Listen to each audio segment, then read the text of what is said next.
방금 속보가 들어왔는데요. 전 금융권에서 주담대를 6억 원으로 제한합니다. 그리고 갭 투자 관련된 대출은 원천 차단하겠다고 발표를 했죠. 안녕하세요. 재테크 읽어주는 파일럿입니다.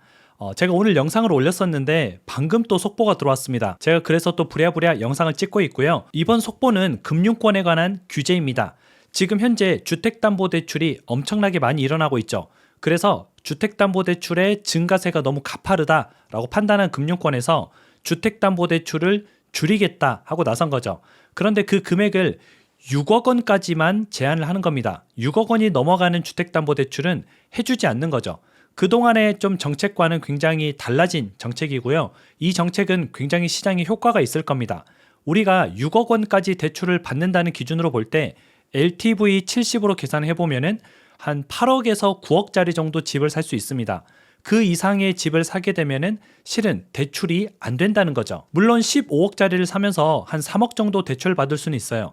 하지만 대부분의 사람들이 그 정도 현금을 들고 있지 않고요. 대부분은 맥스로 대출을 받아서 집을 삽니다.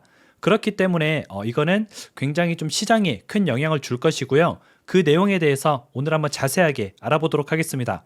화면을 통해서 같이 한번 공부해 보시죠. 지금 속보죠. 오늘 지금 이제 뉴스 여기저기서 다루고 있는데요. 수도권의 주담대를 6억 원으로 제한한다. 이런 속보입니다.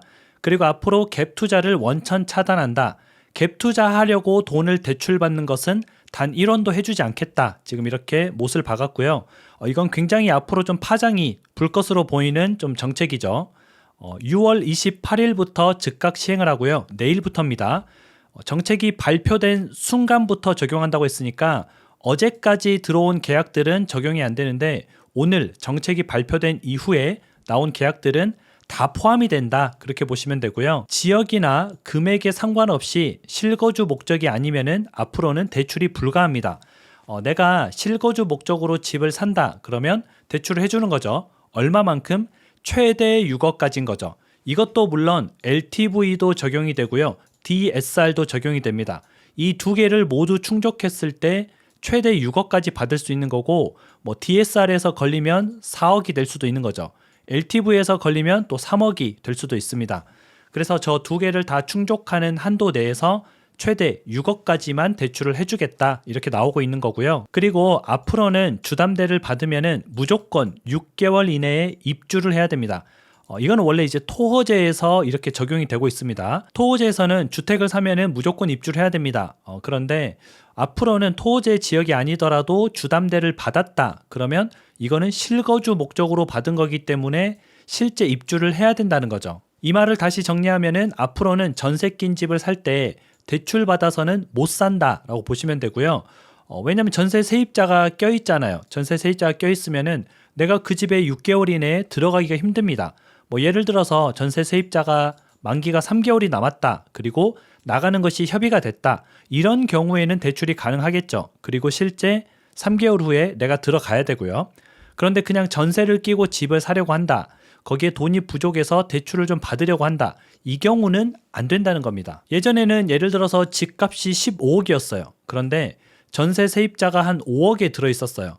그러면 금융권에서 한 70%까지는 받아주니까 대출이 그래도 한 3, 4억 정도는 후순위로 실행이 됐어요. 그런데 이것조차도 해주지 않겠다라고 보시면 되고요. 주담대 만기일도 일괄 30년으로 적용을 합니다.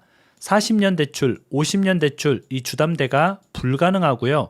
무조건 30년으로 통일하겠다라고 얘기를 했고요. 그리고 우리가 신용대출 많이 받고 계시죠? 직장이 있으신 분들은 신용대출도 받을 수 있습니다.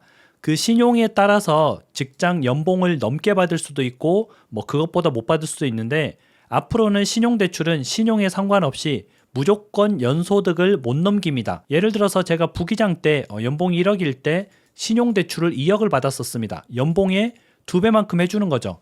왜냐하면 신용이 좋으니까 이 사람이 못 갚을 일은 없으니까 저렇게 해줬던 겁니다. 근데 이런 게 안 되고 앞으로는 연봉이 1억이면은 1억까지만 빌려주는 거죠. 그리고 이제 전세대출 보증 비율도 90%에서 80%로 줄어들게 됩니다.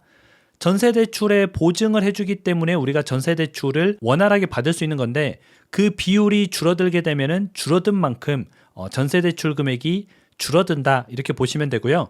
10%가 조금 안 되게 줄어든다 이렇게 보시면 되는데 그동안은 이제 한 80% 정도까지 나왔으니까 대략 뭐 한 70% 초반까지로 좀 줄어들 것으로 예상이 되고 있습니다. 또 마지막으로 디딤돌 대출도 줄이는데요. 디딤돌 대출은 이제 서민 대출이라 그래서 정말 무분별하게 해줬습니다. 그런데 이거 제가 디딤돌 대출도 규제해야 된다라고 얘기를 했었는데 이 디딤돌 대출 규제도 이번에 들어가고요. 20% 정도를 축소해서 대출해준다 이렇게 결정이 됐기 때문에 디딤돌 대출도 대출 한도가 상당히 줄어들게 되는 거죠. 이번에 정부가 대출 규제로 집값을 잡으려고 사활을 걸었습니다. 이거는 굉장히 좀 칭찬할 만한 내용입니다.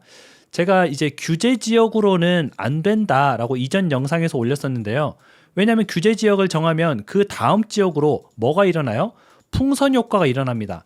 이미 강남권을 규제하다 보니까 그 주변에 마포, 성동, 분당, 과천 이런 쪽으로 풍선 효과가 일어나고 있죠. 그 풍선 효과가 일어난 곳을 지정하면은 그 다음 풍선 효과가 일어납니다. 그래서 규제 지역을 하려면은 전부 다 해야 되고요. 아니면은 대출로 잡아야 됩니다. 돈을 안 빌려주고 만약에 돈이 있는 사람은 사라는 거죠. 돈이 있는데 못 살 이유는 없습니다. 하지만 대출받아서 집값을 끌어올리는 것은 안 된다. 제가 이렇게 수차례 말씀을 드렸던 건데 이번에 대출 규제가 강력하게 들어옴으로써 아무래도 집값의 향방이 어디로 갈지 우리가 굉장히 좀 지켜봐야 되고요. 제 생각에는 저렇게 대출 한도를 줄이다 보면은 아무래도 이제 8억, 9억 미만의 주택들은 거래가 좀 증가할 수 있습니다. 하지만 이제 서울의 주택들은 대부분이 다 10억이 넘거든요. 그러다 보면 서울의 아파트 거래량이 굉장히 떨어지면서 상승세가 좀 약해질 것이고요. 그래서 제가 수차례 말씀드렸던 하반기 때 스트레스 DSR이 적용되면서 대출 규제가 적용되면서 우리가 한번 지켜봐야 된다 이렇게 말씀을 드렸는데 만약에 저 대출 규제를 계속 유지해서 나간다면은 집값은 좀 안정세를 보일 것으로 예상되고 있습니다. 하지만 또 모르죠. 내년 연초에 이제 대출을 다시 푼다 이렇게 해버리면은 다시 집값은 튀어오를 수 있기 때문에 우리가 저 대출 규제를 계속 모니터링하면서 주시해야 될 것 같습니다. 그럼 오늘은 속보라서 굉장히 좀 짧고 빠르게 준비해봤는데 혹시 이해가 안 되시는 분들은 다시 한번 영상을 보시면 도움이 될 것 같습니다. 그럼 오늘 영상은 여기서 마치도록 하겠습니다. 오늘도 행복한 하루 보내세요. 다음에 다시 만나요.